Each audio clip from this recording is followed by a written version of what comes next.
The Cambodian Genocide, 1975 to 1979, a short, brutal period that reshaped modern Cambodia.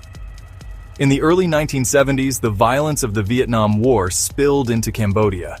U.S. policymakers, including President Richard Nixon and Henry Kissinger, authorized heavy bombing campaigns. The bombings destabilized Cambodia and accelerated political collapse. A vacuum formed that the Khmer Rouge would exploit.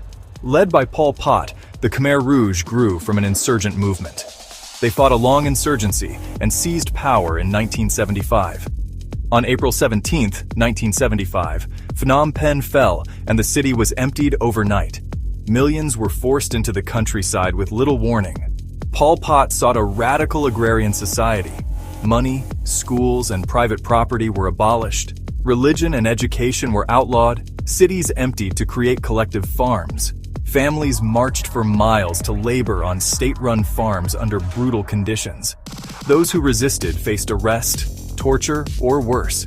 Intellectuals, even those who wore glasses, were singled out as enemies. Ethnic minorities, including Cham Muslims, Vietnamese, and Chinese, were targeted for persecution. Many were sent to prisons like Tuol Sleng, known as S21. Under commandants such as Kaing Guek EAV, known as Duch, prisoners were interrogated and tortured.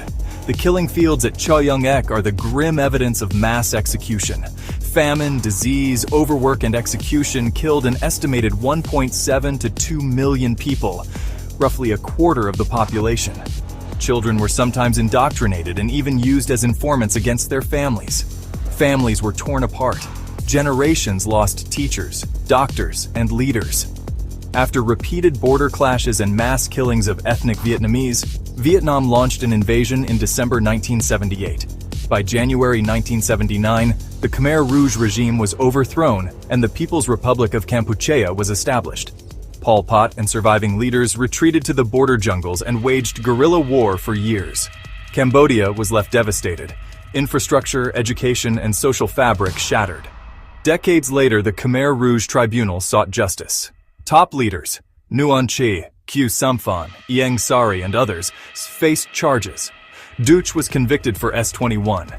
Sites like Tuol Sleng and the killing fields now serve as memorials and classrooms of memory. They remind a nation and the world of the cost of extremist ideology. Cambodia has been rebuilding. Education and remembrance are central to recovery. Remembering survivors honors those lost and warns future generations. Sources include museum archives, tribunal records, and survivor testimony. Never forget. Learn and teach so history is not repeated.